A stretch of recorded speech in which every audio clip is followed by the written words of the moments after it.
So I was in Tucson yesterday and we talked about NAR and I asked them some questions. And when I was talking to Margie this morning, she said, all of you guys are so smart. You're going to know all the answers. Absolutely.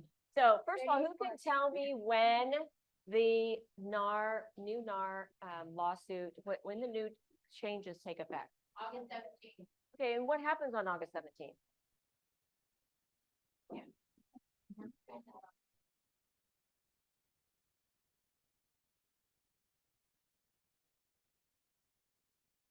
Somebody else want to try? What happens August 17th?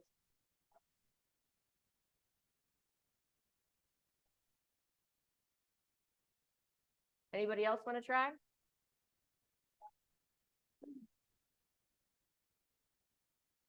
Okay, so there is a buyer brokerage agreement. So how long have we had the buyer brokerage agreement in this office that you must have it? Since January 1st, it's required. Prior to then, it wasn't required. So we started taking action immediately after the lawsuit was settled. It should be signed by November, I believe, the final settlement.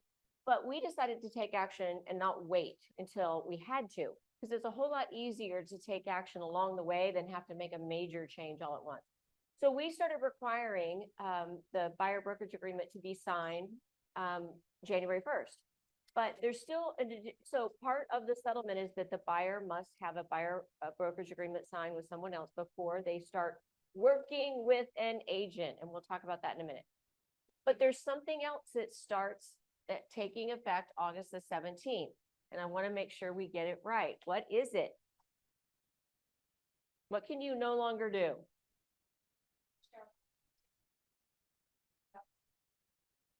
Very true, but what is the major compelling piece of this settlement? Can display the information on the MLS. There we go. You cannot display the offer of compensation in the MLS anymore. I'm glad our mortgage center knows that. But you can. Oh, yes, you can. I thought it said minimum before. No, you cannot. So, okay, so this is why we're having this conversation. You cannot display the offer of compensation in the MLS. Can you display it on your website? Yes. Can you, okay, let's just one thing at a time. Can you display it, put it on a flyer? Yes. Can you display it in your open house? Yes. Can I text it out to every agent in the MLS? Yes. Can I stand on the street corner and twirl signs and say I'm offering 3%? So where's the one place? Thank you. That is the one place. Now, can you put it in kw.com and have it be part of the KW, what's it called, Casey? Can you do KWLF and can you place it in there? No. No. Just so you got. Of course, Casey. So that, you don't have to necessarily worry about that part of that pulls directly From the MLS. You will not be managed. Exactly. Exactly. So, so what can you do in the MLS?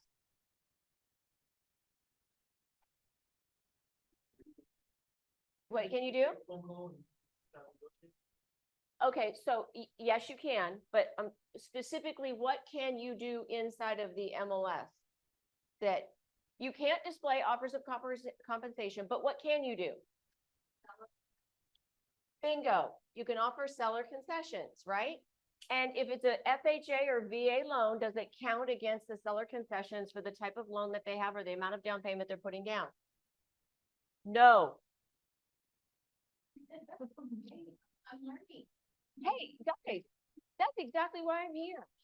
So most of you don't know, but yesterday, June the 18th, 40 years ago, I got my real estate license. So yesterday was my 40th year. So I am now considered a realtor emeritus, which means I don't have to pay dues anymore.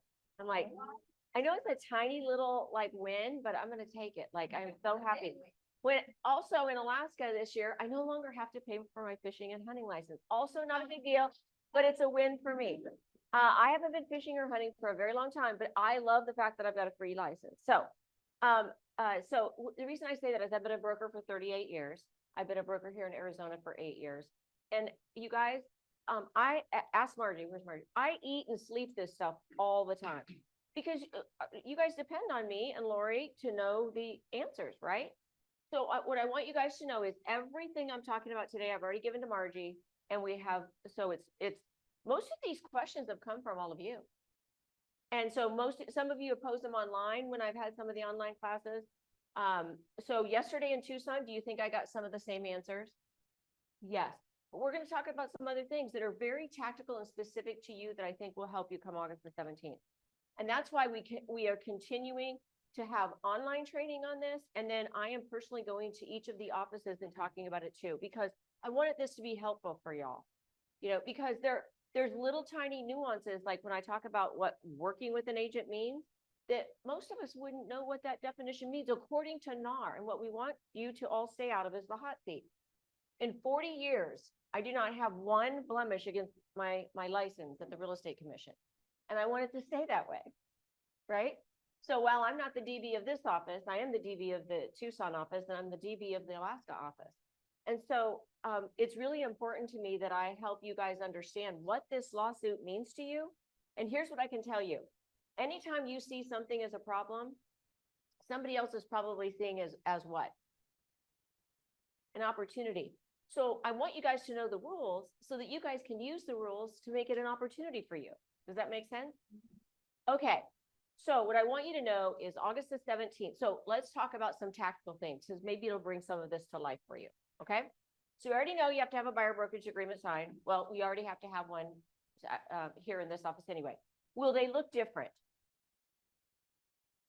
Yes, they will. Because if you look at our buyer's brokerage agreement right now, what does it say in terms of your compensation?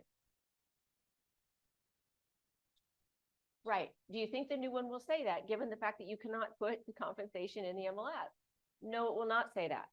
It will not say that. So I've already seen drafts of what the new one is going to look like, and it is not finalized yet, but just suffice it to say that when it is, Margie, Lori will do plenty of training on it. So the agreement has to be signed, but it's going to look a little different. Okay, so now let's talk about tactical things that you guys probably care about. Okay. And I'm going to go to the ones that I think were probably most important. Okay, so we all had concerns about VA and FHA, right? VA already came out and said that any concessions that are being offered by the seller to pay a buyer brokerage fee in a purchase agreement will not count against the buyer's concessions for their, any sort of closing costs that they're asking the seller to pay for that are allowable. Okay, so do we have that all clear? Then a couple of weeks ago, what did VA come out with?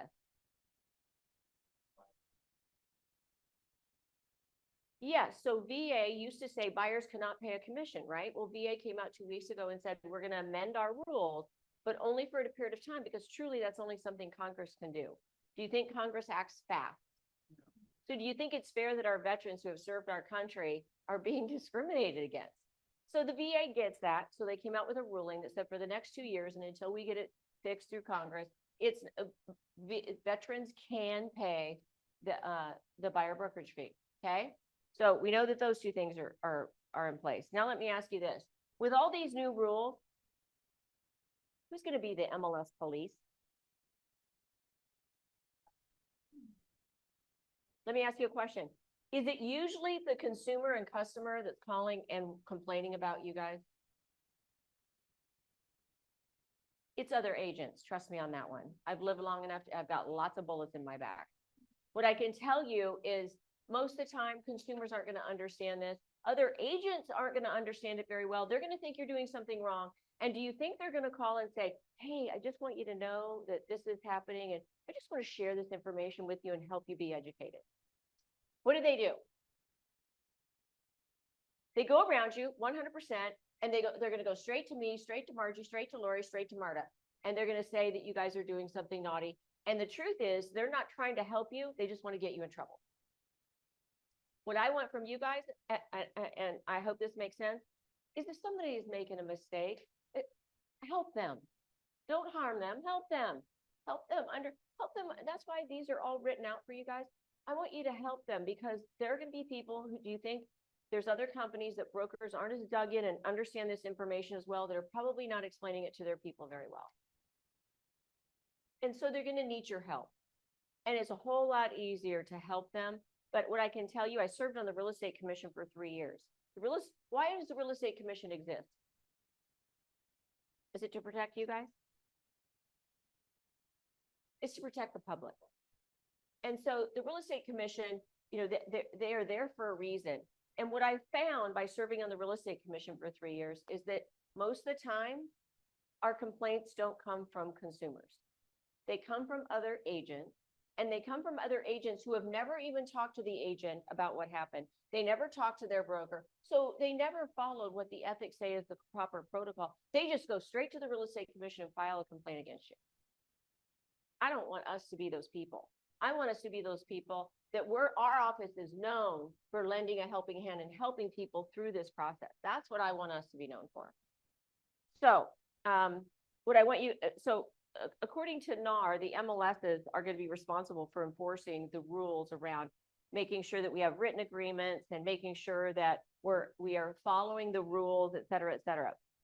But what I can tell you is, are they going to request a copy of every single one of your buyer brokerage agreements? They could, but they won't. So I also want you guys to know what I just said. It's kind of going to be self-policing. And if something goes wrong often enough, then there's probably going to be a complaint against you at AAR or at the real estate commission, or even, well, it wouldn't be E&O, but what I can tell you is usually when somebody's really mad at you, they start one place. If that doesn't work, then they go. So they usually start at AAR.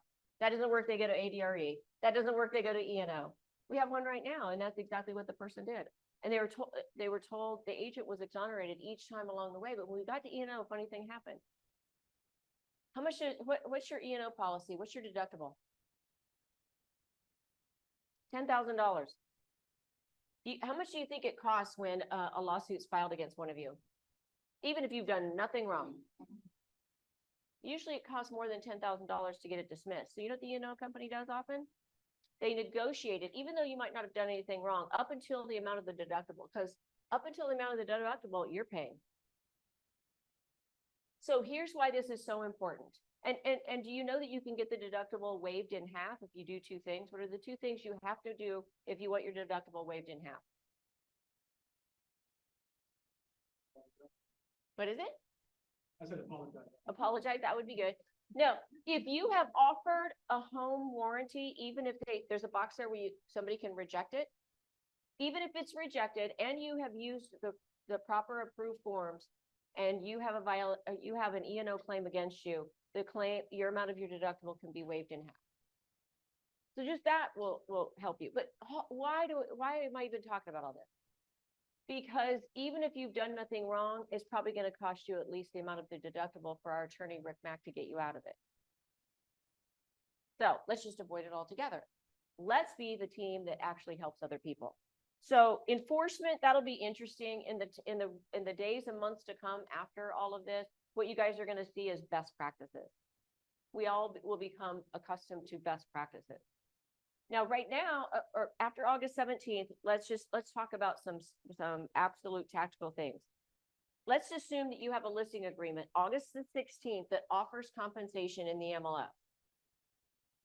And August the 17th, well, let's just say August the 16th, you get an offer on it. Let's accept it. August 17th happens.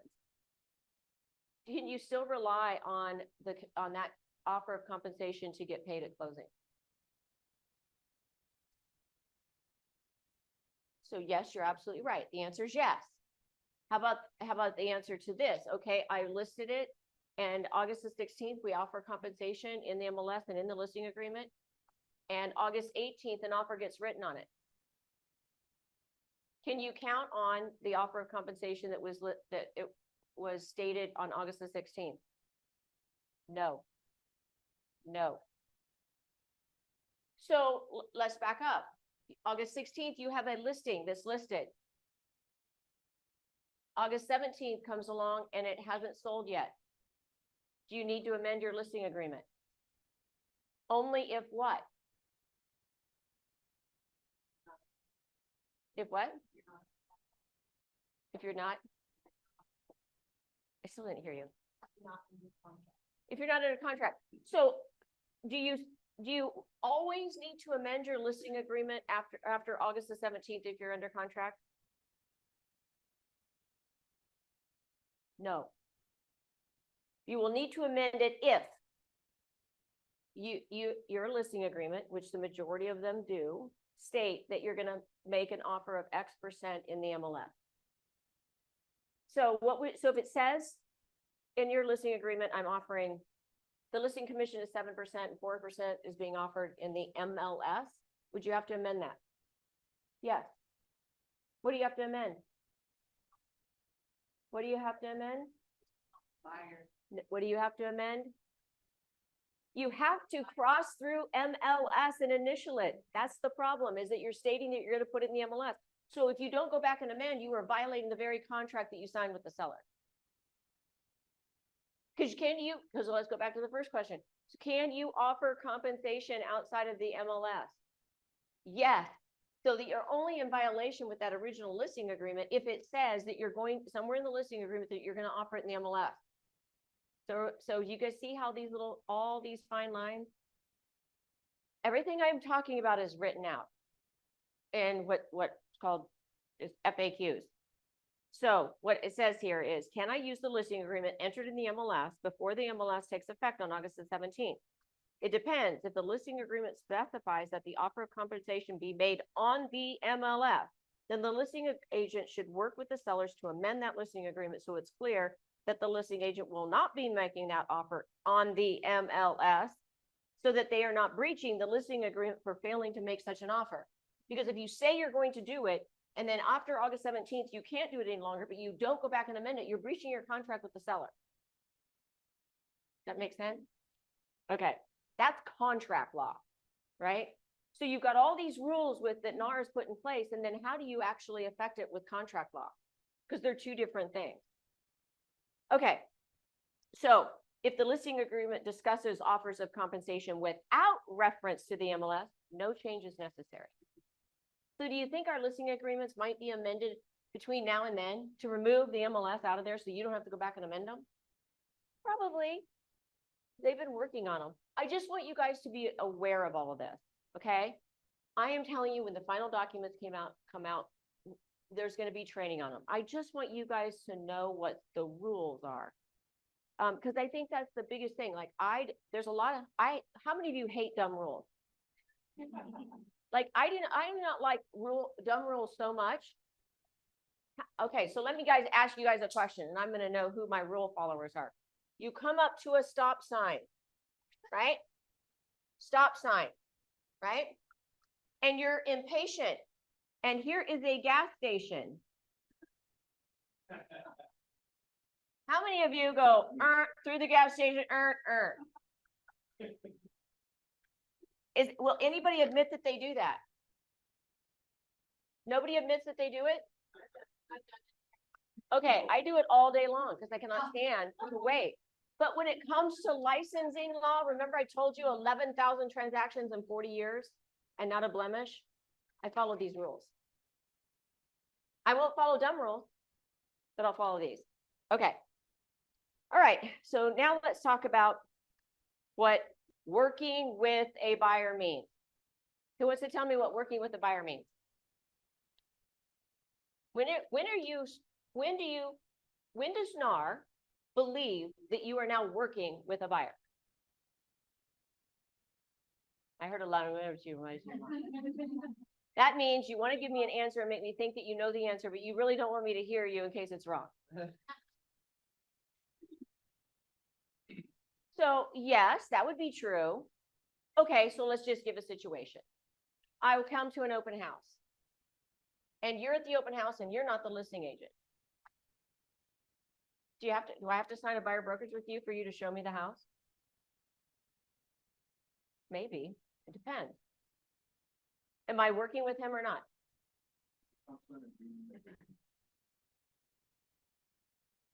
So that would absolutely, if we done that, then yes, absolutely, you're working with them. But what determines whether or not you're working with a buyer?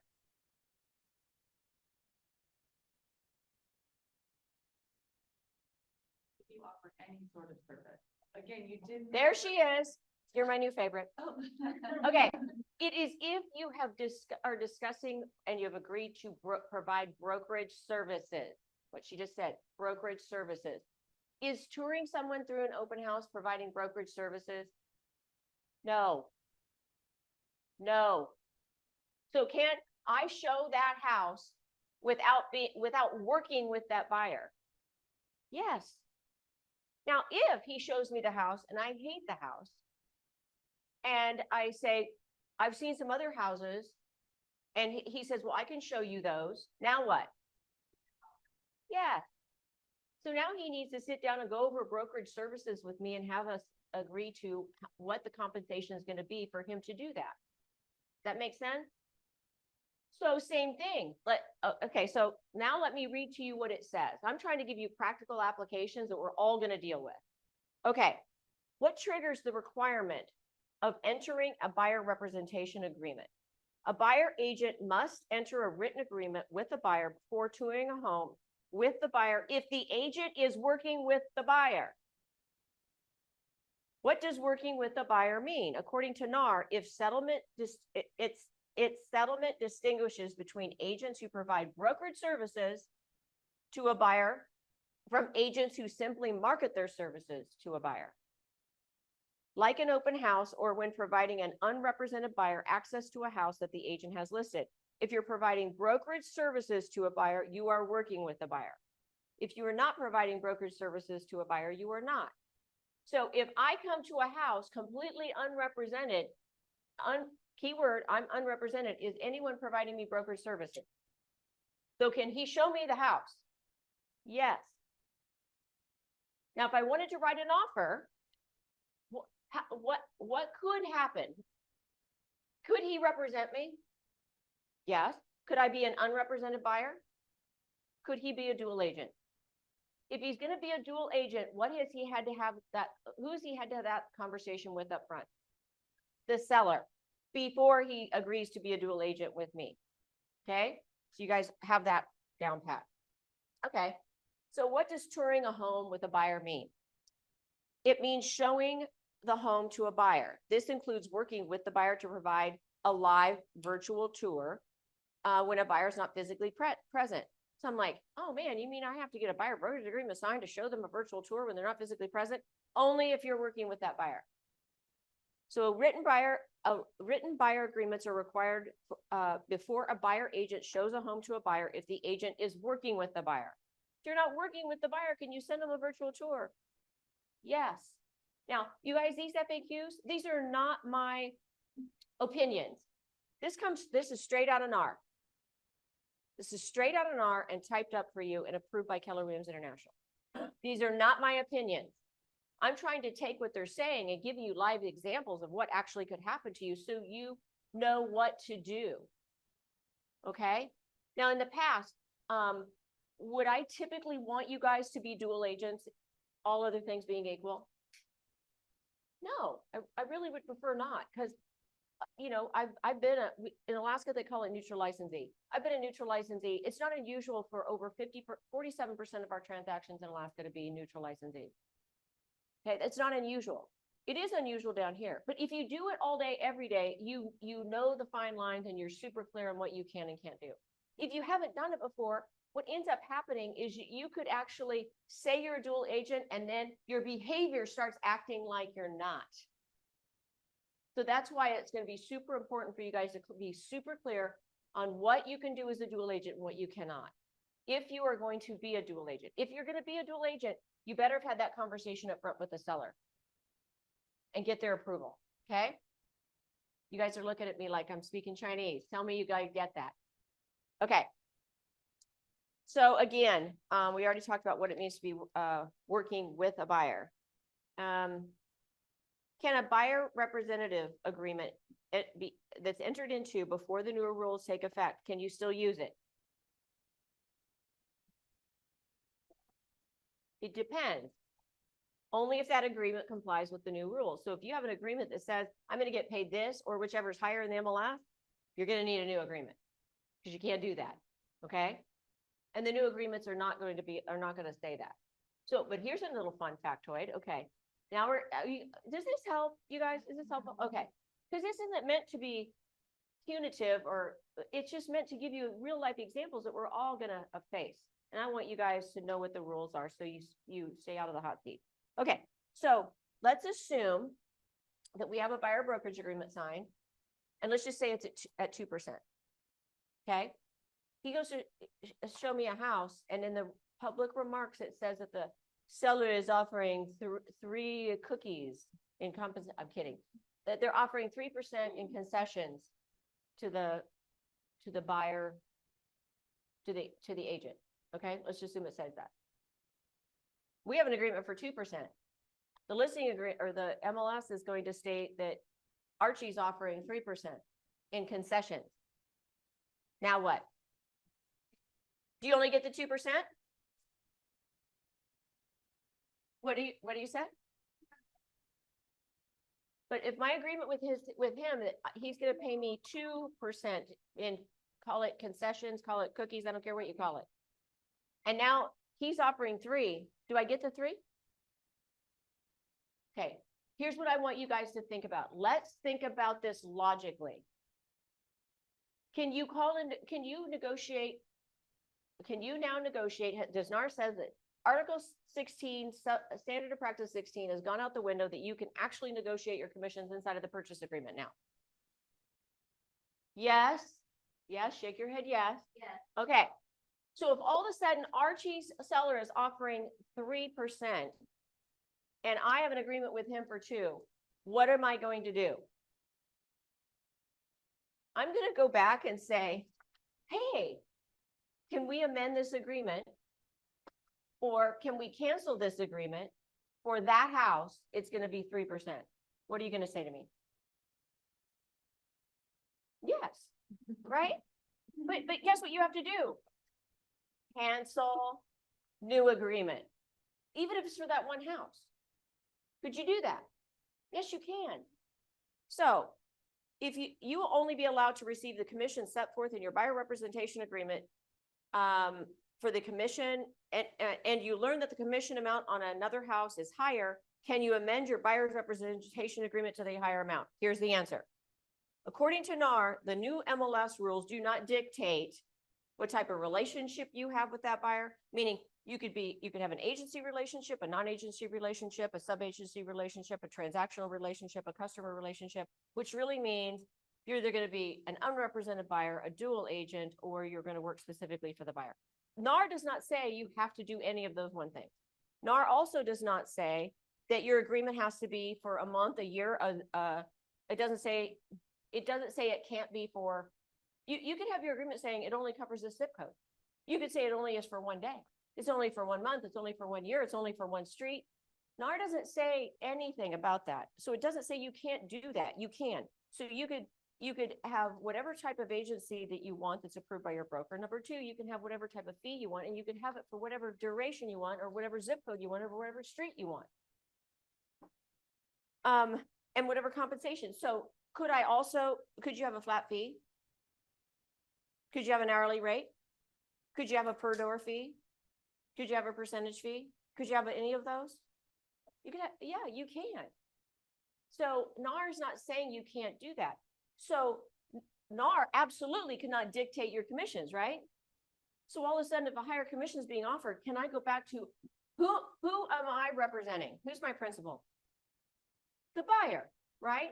So anytime you change a contract, you have to get your principal's approval. So could I go back and create a new document for one house that says I'm going to get paid more? Yes. But see, when you hear things out there in real estate world, you don't hear that, do you? What you hear is, well, if that says 2% and that's 3, you can only get 2. Well, yeah, you can only get 2 unless you amend it or create a new one. Okay? So that's why I want you guys to know the rules, because does that create opportunity for you? Yes. And let's just say Archie's only offering 2, but you say to this buyer, hey, would it be okay with you if when we make the offer to purchase, I ask for 5? I'm making it up, but I'm just saying. And he said, well, sure, okay. I could ask for that in the purchase agreement and amend this agreement, could I not? Your agreement has to be with your principal. So you have to follow the law and it has to be in writing and agreed to with your principal, okay? So I want you guys to just know, NAR is not dictating your commission. They're not dictating whether or not you can amend a contract. They're not dictating whether you can amend a brokerage agreement, a listing agreement, or any of that. They're not saying what the term of your agreement is going to be, the services you're going to provide, or the compensation that you're going to receive. Why would That's- you have- Like, why would you have? So great question. Why would you ever have a buyer brokerage agreement for less than 3%?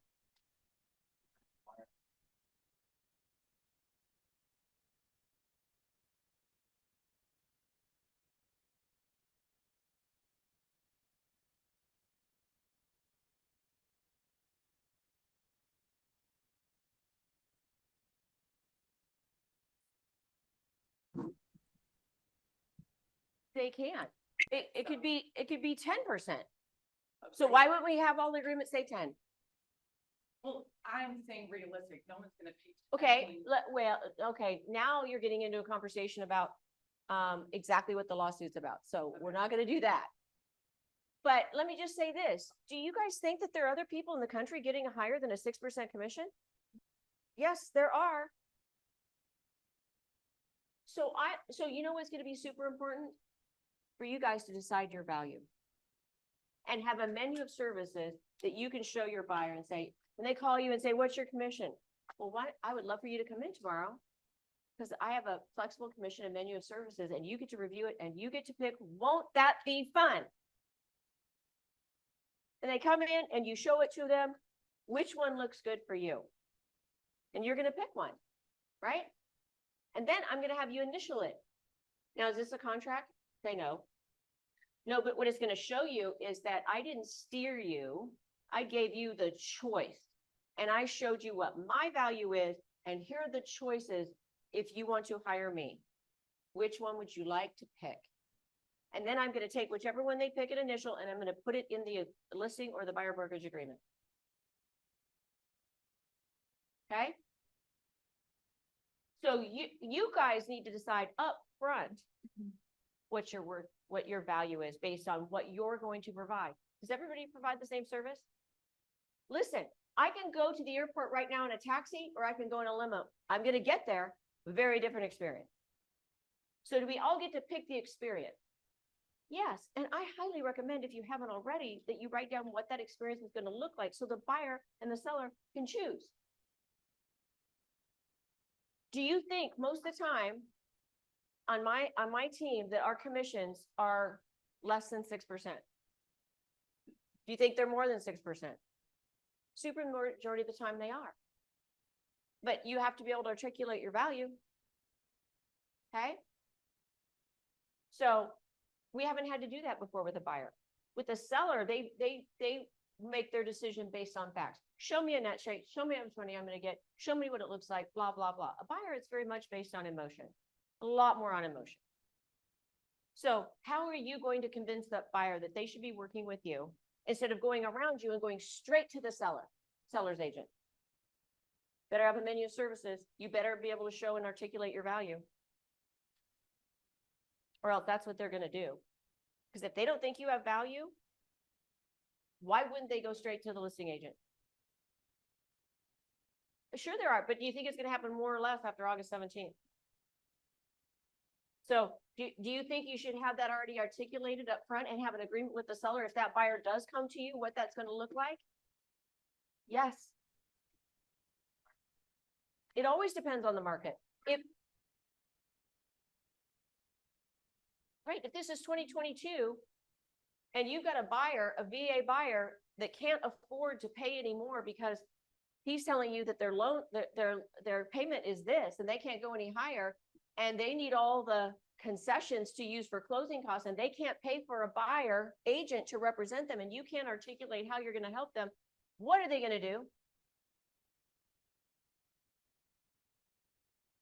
In 2022, that would happen even more because If you wrote an offer saying, I want 3% for my buyer's agent and I want 10% in closing costs and I want blah, blah, blah, blah, blah.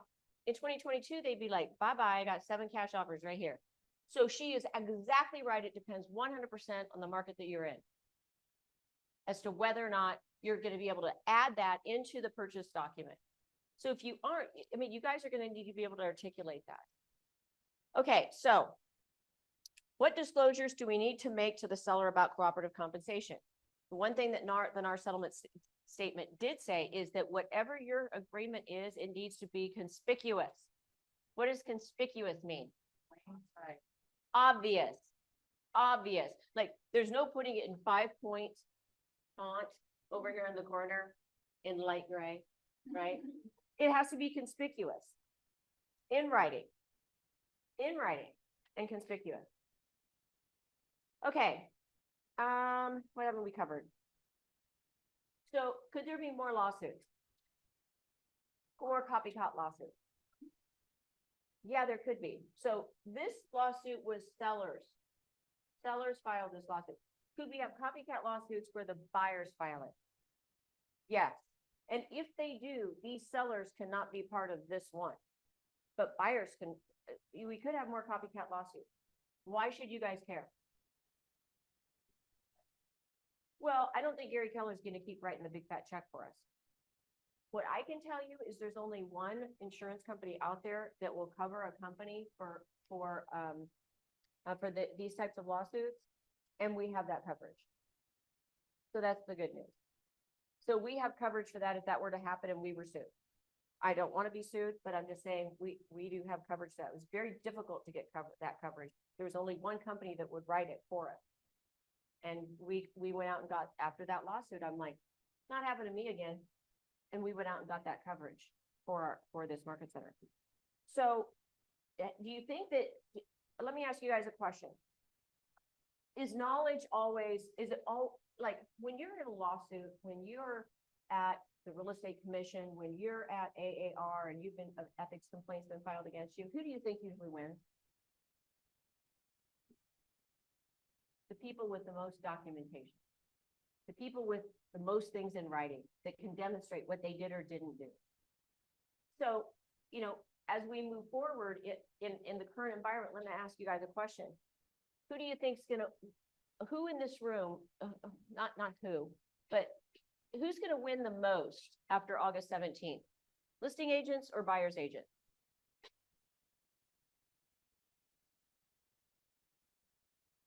Who do you think is gonna make more money? Pen. I think you both can.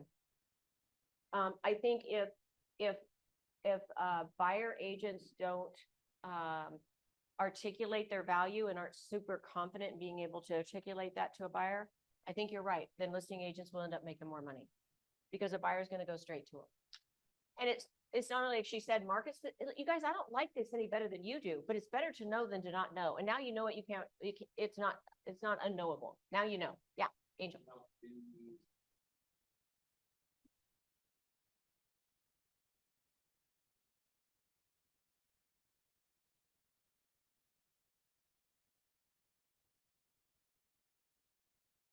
Question. So what happens if that happened? That just happened in Tucson. What happened?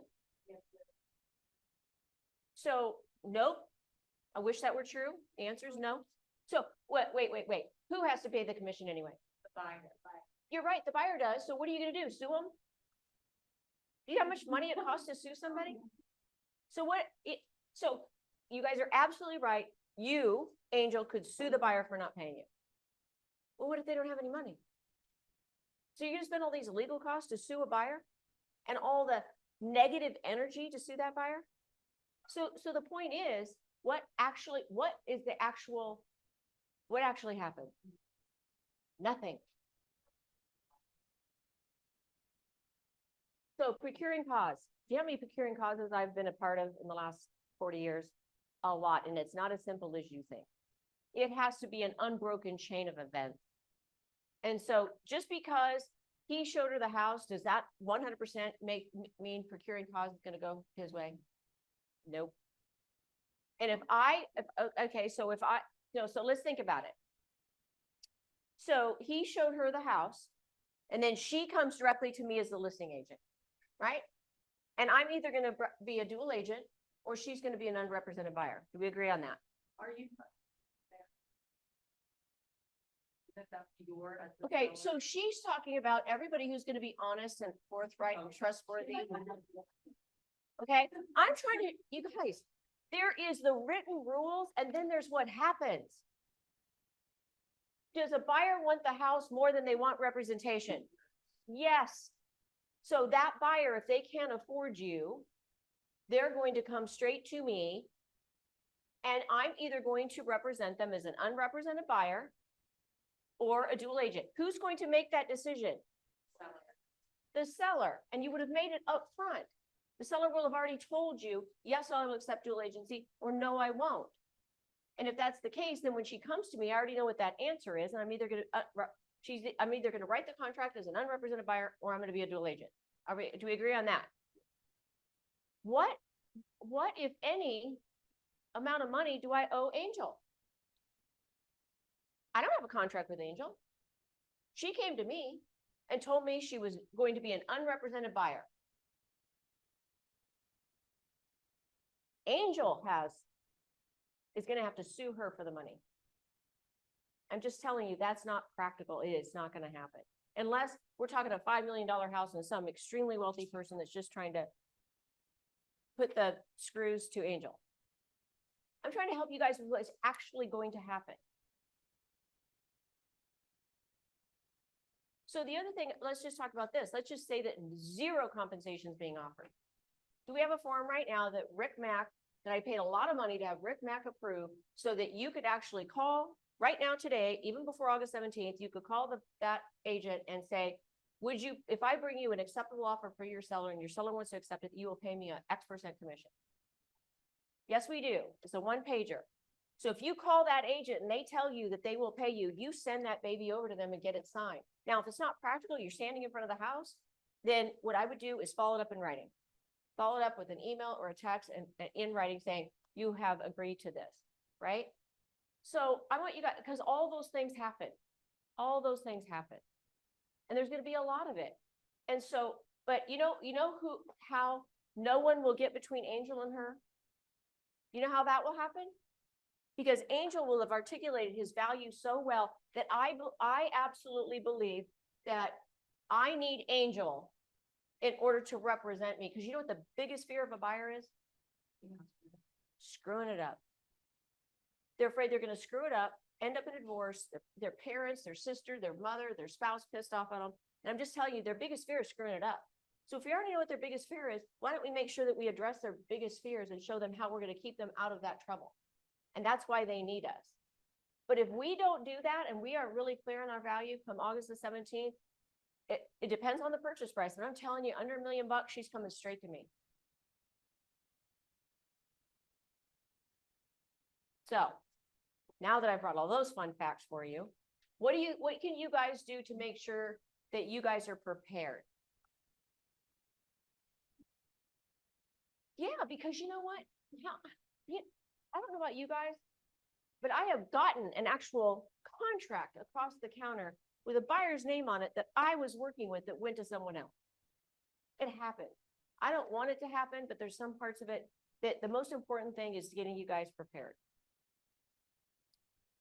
Because buyers will want the house more than they want representation, unless you can articulate to them why doing without you is a really bad idea. So you have to know what their biggest fears are. So would it be good to actually have a class later this summer on what are the buyer's biggest fears? Like there was 1,000 people that were actually interviewed by this marketing company to find out what the biggest fears are the buyer right now. And then be able to articulate or direct your menu of services around solving those fears for that buyer. Because if you take a sample size of 1,000, it's a pretty good sample size. So what questions do you guys have? Yes.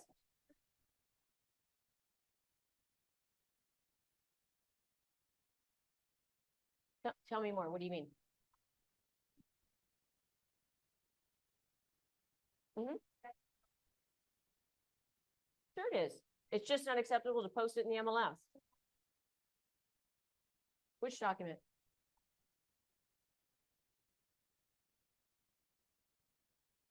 It depends.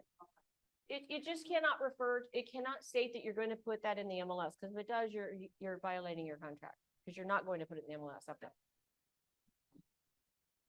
I'm telling you, they're working on new documents. I don't know what the final documents are going to look like. Here's what I can tell you though, is that when I'm sitting down in front of a seller, I'm going to articulate, here's what my commission is. If it's an unrepresented buyer, if it's a this, if it's a that. So I'm going to negotiate that up front. You know why I'm going to negotiate that up front? Because I want to be known in this real estate community. If you come and write an offer on my house, you're going to get paid. So I'm going to negotiate it up front for you. And I'm saying, if this happens, I'm going to be a dual agent. Are you okay with that? Here's what dual agency means. Are you okay with that? You know how many people have told me no on dual agency? You know why they say no? Because most of you tell them that they shouldn't do it. That's why they end up saying no. But if you sit down and explain what dual agency is and understand that if somebody comes and wants to write an offer on this house, do you want me to go ahead and write the offer or not? Do they say, no, don't write the offer. I only want you to represent me. How often do they say that? Like never.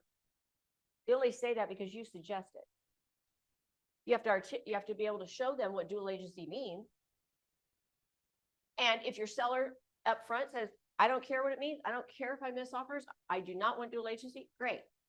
Are you okay if I bring you a contract where the buyer's unrepresented? So now I know. So when she comes to me to the open house and wants to write an offer, I'm gonna ask her, are you okay with being an unrepresented buyer? No, I want representation. Okay, then you're gonna have to go find representation, because my seller won't let me represent you.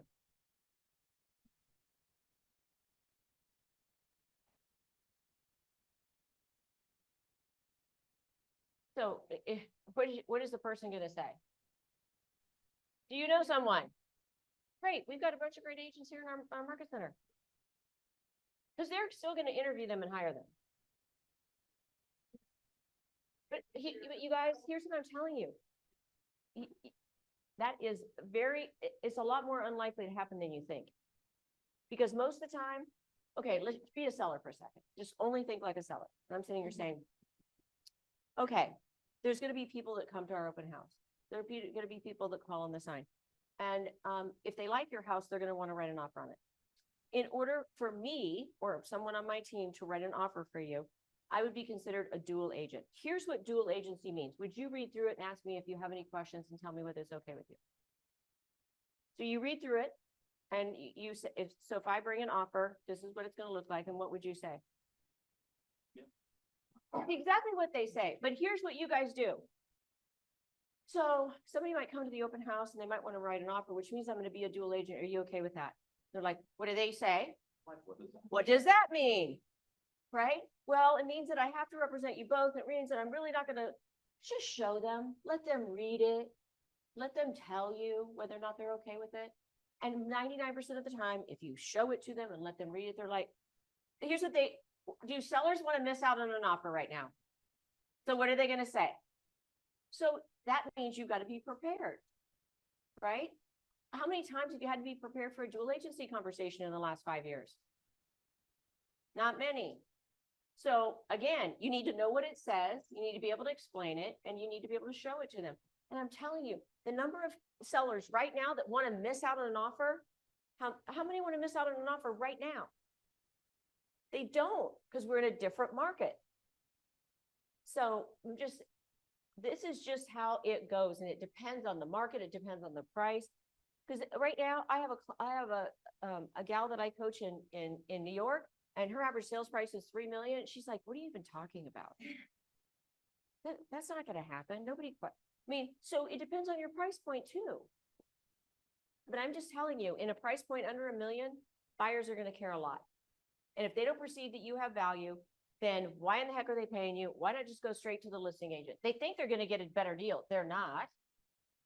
Right? Why would you go to the listing agent who absolutely represents the seller and you're an unrepresented buyer and think that you're going to get a better deal? That's like cray-cray talk, right?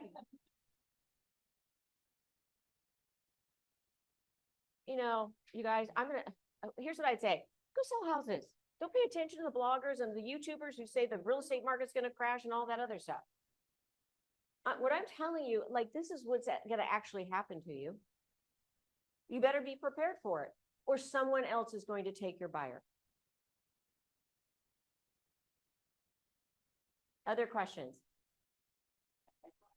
Yes, So on the listing in the MLS, there's that option of buyer's compensation. Mhm. I'm assuming that's. going selling broker away. compensation, yep. Okay, and then you said you kept for a concession, which is another option. So if we put in there 2.5% as the seller concession, is that going, I mean, how can we make that obvious that that's kind of, Put it in the public remarks. so that's what I'm trying to say. So what can we put in the public remarks? That's gonna be dictated, that will be dictated if for some reason it comes, you know, AAR says you can't do that or whatever, that will come out, but now. here's what I'm gonna tell you. Agents are gonna figure out how to get paid, one way or another. One way or another. And all of a sudden, if I have the reputation and I've got 25 listings, and the reputation I have is that if you come and write an offer on one of my properties, you're gonna get paid. If you're a buyer's agent, one of the first houses you're gonna show? One of mine. Because you know that you're gonna get paid. So you can tell your buyer, they've already negotiated the commission, it's no problem, I'm gonna get paid, let's go. So I wanna be the agent that everybody loves. So why not negotiate that up front? And you guys all know, if you're writing an offer on Kristan Cole's properties, you're gonna get paid. This is like, well, let's go show her houses. And is it fair to say to the buyer, would you like to see the houses that Kristan Cole has listed first because she's already negotiated the commission, and guess what? That's good for you. You're not gonna have to pay it. What is he gonna say? No, I don't wanna see those houses. Right? Like Gronk, even me know that not real money. Who saw the Brady roast? Okay, then you know what I'm saying. Gronk's like, even me know that not real money. Okay, because Brady lost 30 million in crypto. So long story, but my point is this, like, you guys just have to think, like, put yourself in a buyer's position. If I'm a buyer and my agent's telling me, if I go show, you know, Lisa's houses that it's already been negotiated up front, I'm gonna get paid. Do you want to go see those first? What's the buyer gonna say? But here's the key. If you just go show Lisa's houses and you never tell him that deal, that's steering. But if you say to him, good news, all the Keller Williams agents in the Goodyear office have negotiated the commissions up front. You want to go see their houses first? Because you're going to have to pay it. So you guys, I'm not the bad guy. I'm just telling you what's going to happen to you. And I want you guys to be prepared so you can get what you deserve. And I'm just trying to help you position yourself to win and for everybody to want to show every single one of the Grimaldi's houses, right? That's a way to position yourself to win. All of your houses, Archie. I don't know about you guys. What? Question? Yes.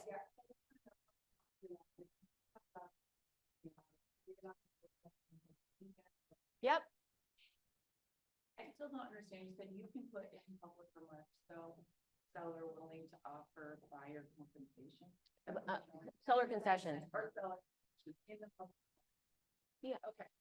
Now, between now and August, every single MLS, every single realtor organization is going to dictate that. Okay. It is, according to NAR, can you do that? Yes. Does that help? We're still waiting for the final documents to come out. Okay. But NAR does not preclude that. Okay. So what's ridiculous is the very thing that they're removing and you're putting it in the public remarks. It's the same thing. Okay. Yeah. So here's the thing. If a seller or a buyer asked me today, what's changed? I would say this. The amount of money that you're paying to buy and sell real estate probably isn't going to change. The way you pay it is, which is absolutely true. It's absolutely true. But yes, who asked about putting it on social media? Like I said, you can put it on social media, you can stand at the corner and flip a sign and have it all, you can do, you just can't put it in the MLS as selling broker commission. That's it, that's all. Okay, she brings a good point. Could you use a sign writer that goes below your sign that says, we will pay a 3% selling broker commission. Yes. So do you think, yes, you got it. So you guys, do you think that there's gonna be some agents out there that do stuff like that? Because if you're a buyer, you try to buy a house and it says that we will pay your buyer commission for you. You guys, that's how you can win. Because your buyer, they're not gonna go around you if the seller's already agreed to pay it. So if you guys get super clear, you just can't offer selling broker compensation in the MLS. Your listing agreement can't say that you're gonna put it in the MLS because you're gonna violate your agreement if you do. You can put it anywhere on your website. You can put it on our brokerage website. You can put it in social media. You can put it on your sign. You can put it on your flyers. You can put it everywhere except. Put it on the card, new card magnet, there you go. Yeah, you can put it on your car. You can, yeah, yes. So it's like.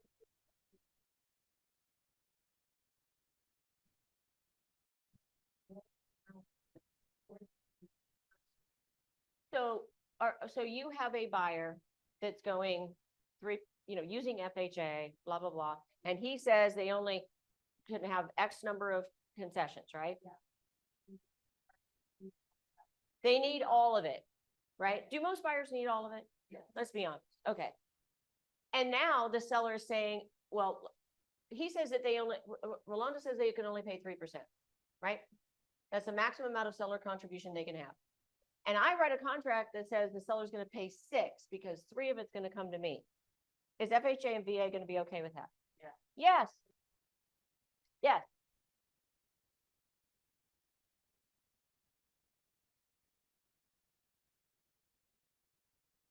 So there's total allowable plus. And yes, the buyer still has to be able to qualify for the payment with that, yeah.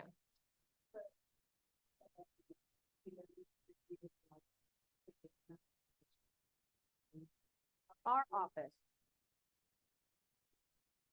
Oh, that's a great question. Do you guys think that is that really the most efficient way to do it? No. But like right now, if you're thinking you're a buyer, what's the most efficient way for you to get the word out there? To the buyer. Put it on your freaking sign. Right?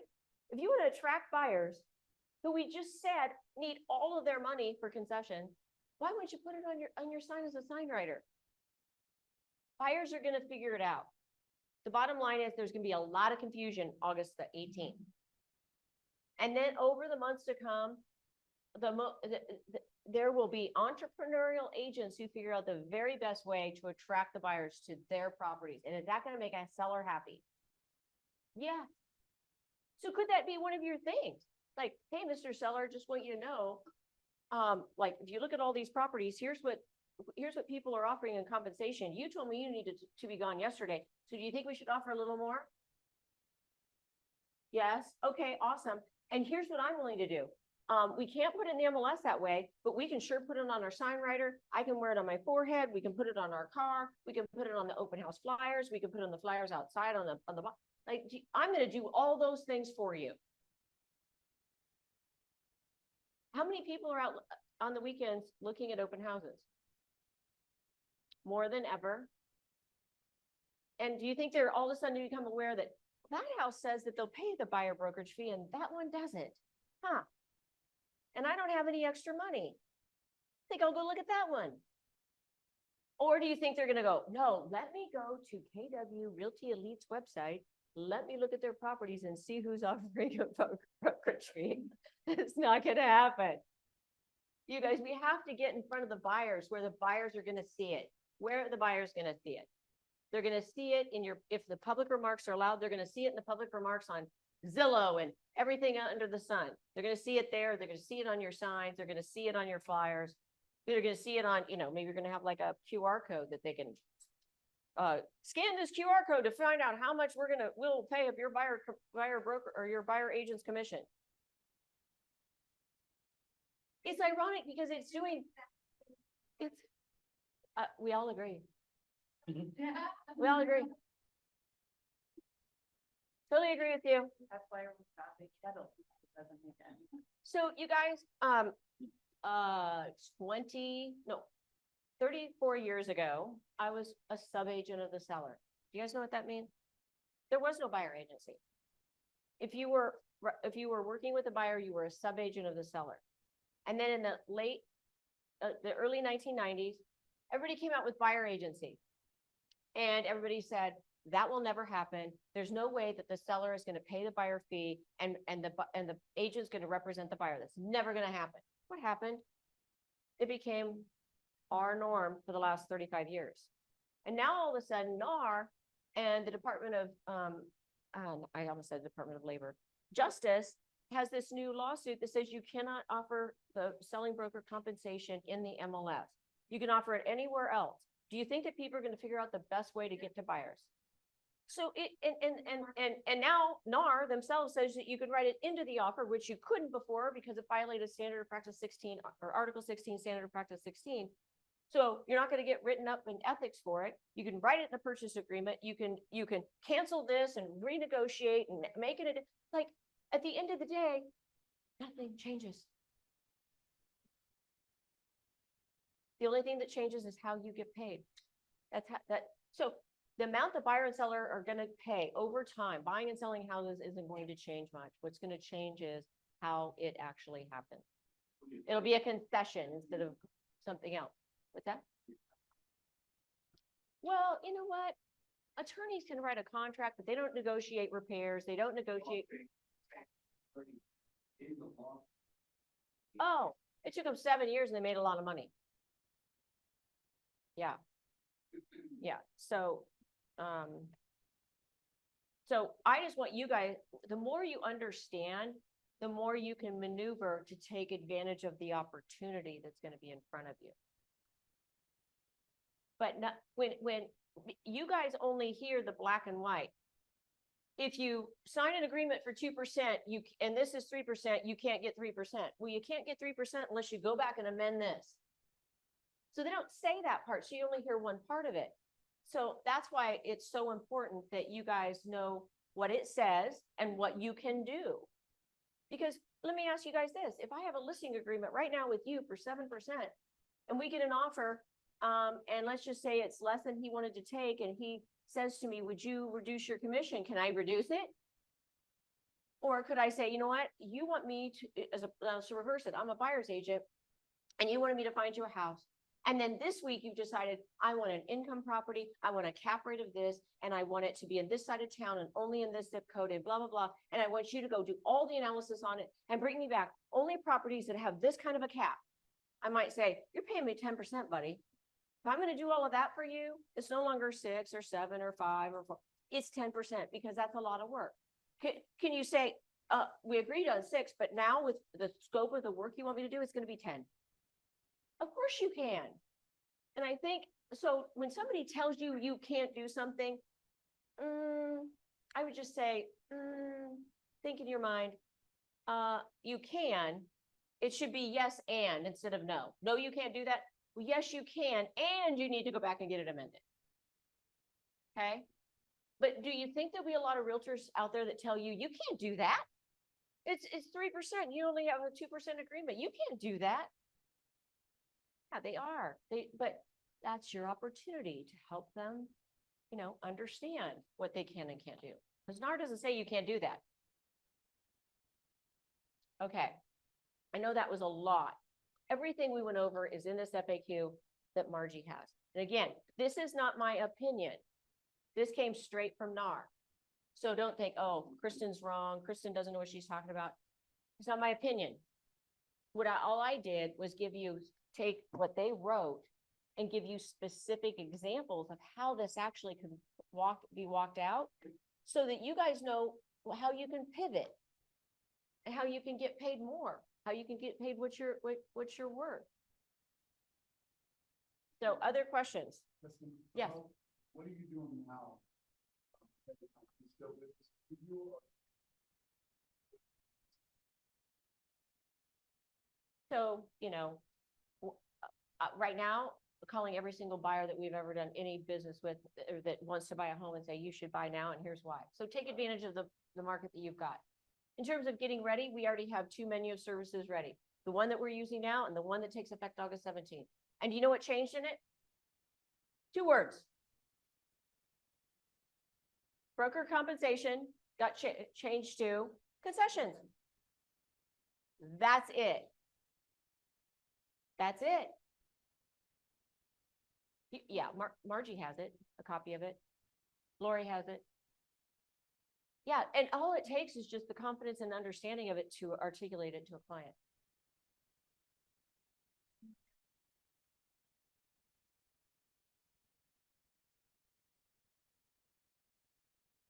Archie, you're already using it.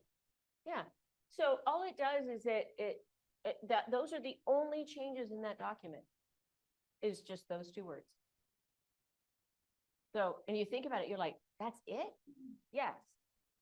And it allows you to have the conversation with ease up front, because at the bottom, it reminds you, if you're doing either of these, you have to agree to a dual agency or an unrepresented buyer, or to write it for an unrepresented buyer ahead of time. Yeah.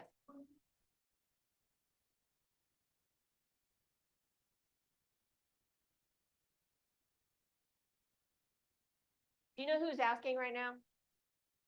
Sellers. Buyers aren't asking. Buyers aren't asking. Okay, let me rephrase that. Most of the time right now, it's sellers who are asking you about it. And all their, everybody goes, we can't offer money. Right, because you know what? All they hear is what's on the news. It's like all they hear is if it's 2 and 3, you can only have 2. Well, if you don't change your agreement, just remember, you guys, it's no different than, do you negotiate your list?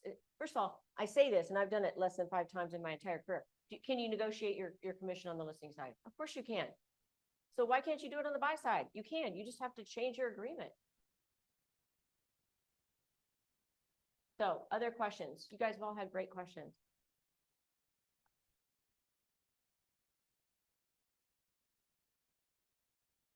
We'll have more after August. So Margie, I went into her office this morning and she said, you know, Kristan, I want them to get to know you a little better. They see you on Zoom, you know, I've taught here many, many times before, but she said, there's a lot of new people here.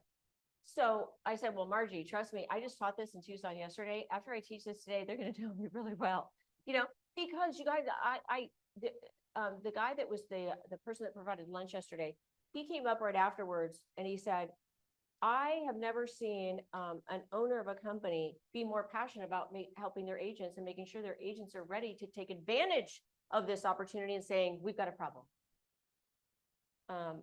Because it's not a problem. It's a huge opportunity. And I can help you if you only do buyers, and I can help you if you whatever side of the beach ball you want to be on, we can help you with articulating your value so that you get paid what you want to get paid. But what do you think is going to happen to a buyer agent who doesn't have these tools, doesn't have a great coach, doesn't have any of this, and they're sitting in front of a buyer who says, well, I don't have any extra money? They're going to what? Or they're going to say, yeah, if you find a house, I'll just write it for $1,000. But you guys, I'm just telling you, there are people that are going to be desperate because there's going to be super smart people like you that can articulate your value, and you're going up against them and you're losing. So then they're going to go, well, I'll do it for $1,500. NAR predicts that a huge amount of the agent population is going to get out of the business. They keep saying that every time there's something poorly going on, and it never seems to happen. I don't know if it will or won't. They predict a very, very large number of realtors are going to get out of the business. And I'm like, if everybody doesn't continue to sign up for NAR, I'm gonna be really pissed that I get my free year and nobody even cares anymore. Yeah. Yes, sir. The question is, I mean, you obviously got a lot of experience with some like. I would use all of the power of our office behind you. So when you talk, you say our office, our listings, our sales, the number of open houses we have on a weekend, use our power to help you. Because that's all the sellers really care about. And all they really care about is, even if you're new, do you have a great office behind you that is going to support you? That's what they want to know. And don't fake it. If you don't know the answer, say, that's a really good question. I don't know the answer, but my broker, I'm not your broker, our owner has been a realtor for 40 years. She'll know the answer. Can I call you back later? So don't fake it if you don't know the answer. Just say, that's a really good question. There's so much newness in this NAR settlement. I think I know the answer, but I'm going to check with our broker and I'll get back to you. People respect that. What they don't respect is you fumbling and guessing and being wrong. Yes, yes. And when you go there, that you have any tool you can pull out if they say, oh, no, I don't want dual agency, or yes, I want dual agency, or yes, I will, whatever it is. Maybe they, how many of you guys think you're going to meet somebody who calls on a sign at a house and you've never met them before? And you're going to meet them at the house and show them the house. You may be signing a buyer brokerage agreement. You can show them the house and then they say, well, I really like you. Can you show us some more houses? And you're like writing on the front of a car, because they go, but I don't know you well enough yet. How about if and you can say, you know what? Very fair. How about if we write an agreement for only this next 7 days? If I can't find you the home you want and be able to find it and get the offer accepted that you want, it's only for 7 days. So again, fear of the buyer is you're going to lock me into a contract and you're a terrible realtor and I won't be able to get out of it. So address that fear. How about if we do it for a day? How about if I show you houses tomorrow? At the end of the day, you like me, I like you, we'll extend it. Can you extend it? Of course you can. So I would just say, be flexible. Be knowledgeable, be flexible. Yes.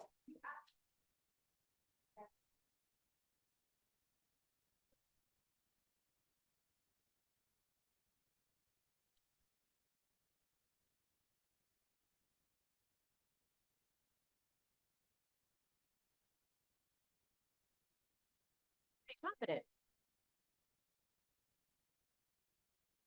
Right.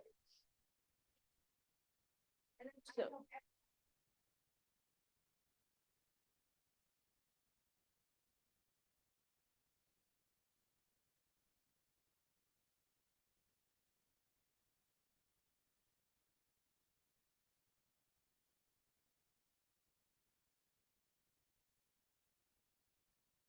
so let me ask you a question by a show of hands, because this is a very different thought process than maybe 10 years ago. Somebody calls and wants to see a house. Who's going to go show them the house before they have the buyer consultation? Let me see their hand. Who's going to go show them the house before they ever have a buyer consultation? You guys are the smartest people in the room. Here's the thing. People are going to want the house more than they want representation. Go show them a house. Then talk about sitting down for a buyer brokerage agreement. If you say, I'm not going to show you the house till we can come and sit down, we can have a buyer's consultation so I can understand your deeds and they didn't get you hooked up with the lender, blah, blah, blah. You know what they're going to do? Call someone else. Now, if this was 10 years ago, I would tell you the exact opposite. But today, National Association of Realtors came out with their stats at the end of the year, and 83% of the buyers bought with the first person they met. Be first. Of course you can. You just gotta bring it with you, have them sign it on. No. You're have you discussed brokerage services, or are you just showing up and meeting at the house and showing them a house? Absolutely. So Angel missed the first half of it. right? Okay. And we talked, oh, you were here? Okay, I'm sorry. Okay, I could have swore you were missed the first half. Who's we? Who said? That's what I want you guys to understand. They're telling you only part of it. So we can show. a lot of it, No, well. But that is actually the first. So here's what that could sound like. Archie, will you role play with me? Okay, you're a buyer, right? So you're calling me. Hey, this is Kristen Cole with Keller Williams Realty. How can I help you? I'd like to look at a house. Over on one- And, okay, fantastic. How did you find the house? How do you know about this I house? was driving by and I happened to see it, I thought it was neat. Okay, so you drove by it, you saw it, you saw the sign, and you want to see that house. Yep. When would you like to meet? Like, now, Awesome. I am on my way over right now. What is your name? And your cell phone number in case we get separated, blah, blah, blah. I get there. Now, have I talked about brokerage services? No. No. Have I talked commission? No, Have I talked about any of that? no. I'm gonna go there and I'm going to show him the house. You are working with the buyer when you start providing brokerage services. So I show him the house. Archie goes, I don't know what I was thinking. I hate this house, but I would like to see the house on the other street. And then I'm gonna say, you know what, Archie, I'm gonna start talking brokerage services with him. Would you like to hire me to show you more homes? And he's either gonna say yes, or he's gonna say, no, I don't wanna hire you. I just wanna see this other house. Working with the buyer happens when you start providing brokerage services. Why is not opening a door of brokerage service? I don't know, ask for NAR.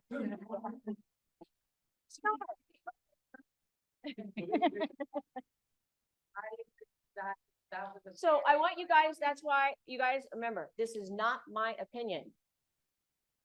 This is not my opinion. This is why we're having this conversation, y'all. Because I think you guys are thinking you can't do something that you actually can do. So let me ask you a question. If I am the listing agent and somebody walks into my open house, can I show them the open house without a buyer brokerage agreement? So why can't Archie do it? He can. I think, and let's just, Misunderstood, I thought. Angel, everybody is misunderstanding this, big time. Buyer brokerage meeting before you go out. Before you start working with the buyer, those are the key Agent three services. words. So let me read this again, because I think it's important, and I think people misunderstand, because otherwise, could you even talk about a house if somebody called in, if that were the case? Sorry, let me send you this. You gotta, via text, you gotta sign it before I can even talk to you. There, you guys have to think, how is this practically going to work? Because that isn't gonna happen. Somebody's standing in front of the house, they call you and they want you to show them the house. Are you providing brokerage services? You are to the seller. Well, I am, that's funny. Okay, so let's read this again. What triggers the requirement for entering into a buyer representation agreement? A buyer agent must enter into a written agreement with the buyer before touring a home with the buyer if the agent is working with that buyer. Working with that buyer is defined to me according to NAR. Okay, be really clear. This is not Kristan's rules. According to NAR, a settlement distinguishes between the settlement, meaning the NAR settlement. So they've already defined this in the settlement. The NAR settlement distinguishes between an agent who provide brokerage services to a buyer from agents who simply market their services and talk to a buyer. Like an open house, or while providing an unrepresented buyer access to a house that the agent has listed. If you are providing brokerage services to a buyer, you are working with the buyer. When do you start providing brokerage services to a buyer? But you just said the seller can do that because you're working. for the seller. It doesn't say that. I thought that's. what you Okay. said. Let me read it again. I'm sorry. What does it mean to work with a buyer? It gave one example of that, but not the Okay. whole thing. Okay. According to NAR, it distinguishes, this settlement distinguishes between agents who provide brokerage services to a buyer from agents who simply market their services or talk to a buyer. Do you have to have a buyer brokerage agreement to talk to a buyer? Do you have to have a buyer brokerage agreement to market your services to a buyer? Like an open house. They said, or. So let's talk about an open house. I'm showing an open house of her listing. Does it say it has to be my listing? It says an open house. So, like an open house. So let's just cut out that other part of the sentence and finish this part of it. Or like an open house, If you're providing brokerage services to a buyer, you are working with a buyer. But the rest of the sentence is, or while providing an unrepresented buyer access to a house that the agent has listed. You are putting the two together and it doesn't. It says or, not and or. Okay? So if you're showing a house, you're showing one house, you have not talked about brokerage services, you've talked to them about the house, you're simply showing them the house, one house, you don't have to have a buyer brokerage agreement. If that agent or buyer then says to you, Archie, I'd like to see more houses, what do you think the prudent thing to do would be? And then you sit down and say, my broker requires if I start working with a buyer, working means providing services. So this is beyond this one house, sounds like services to me. We need to go over this agreement. I don't want to sign an agreement for 6 months or a year or 5 years. Great. How about if we sign an agreement for today? At the end of the day, you like me, I like you, we can extend it. Like a free trial on this subscribe. I like that. Bring 10 days and then subscribe. So you guys I want you guys to stop listening to the pundits out there who don't know what the heck they're talking about. This is straight from NAR, straight out of the settlement.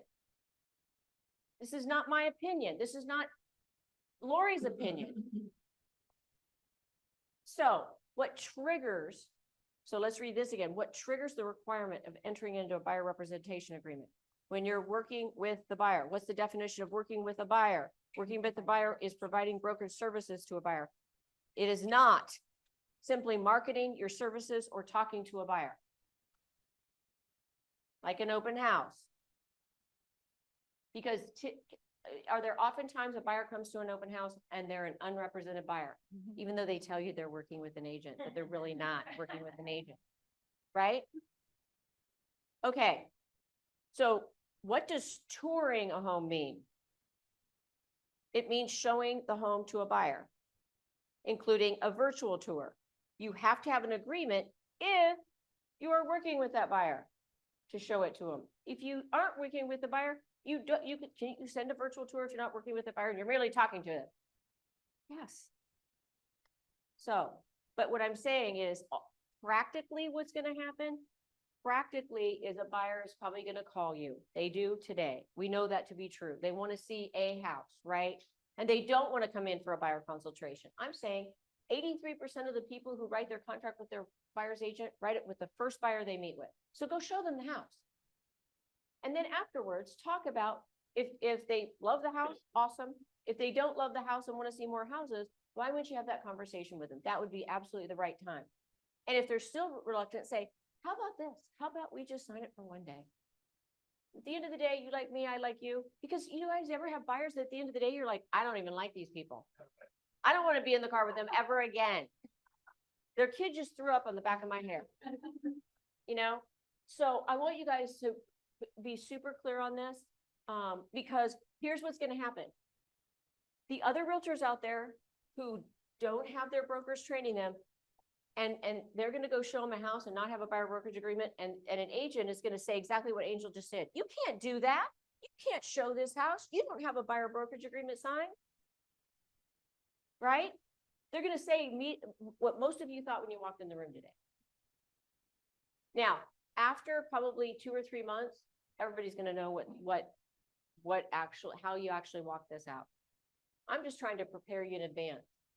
And to arm you with the information when somebody gives you grief, say, you know, I so appreciate your opinion, but, you know, don't argue with me. Argue with NAR.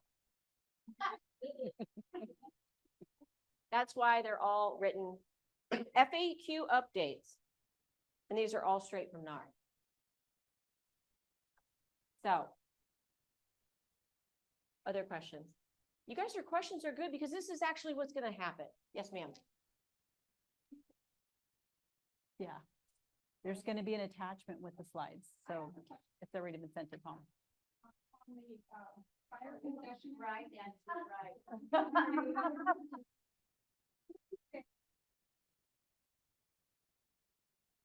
You want to pay what? That you want to. Okay. Okay. And so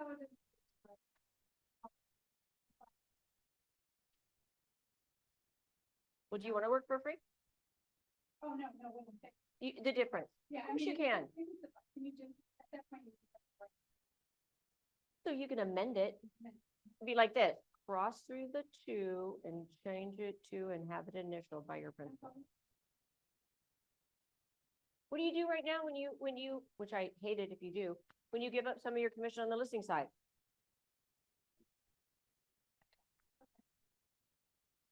If you guys just think practically through it, you'll have the right answers.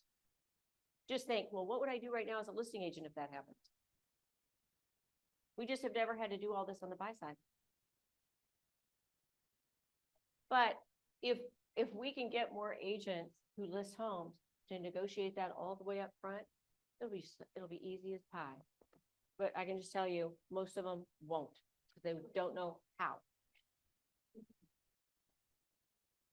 Any other questions? So I'm gonna say hi to Lori out there in broker. She's on Zoom. Hi, Lori. Sorry if I caused you a bunch of trouble, Lori. Okay. You know, we were gonna talk about other things, but I don't think there's really anything more important to talk about. You guys all had great questions. And I hope this helps you be armed with, not that you know it all, and I mean, read through this. And if you have questions, ask Lori, right? Because this will help you win. And if you really think about a buyer, like, okay, what's the buyer going to be thinking? And so how do I make sure I'm communicating as a listing agent to all the buyer's agents out there in the most productive way? Because there's going to be a lot of ways you can do it. Doesn't mean it's the most efficient way to get through to a buyer or to the buyer's agent. Aren't you glad you had me come, Lori?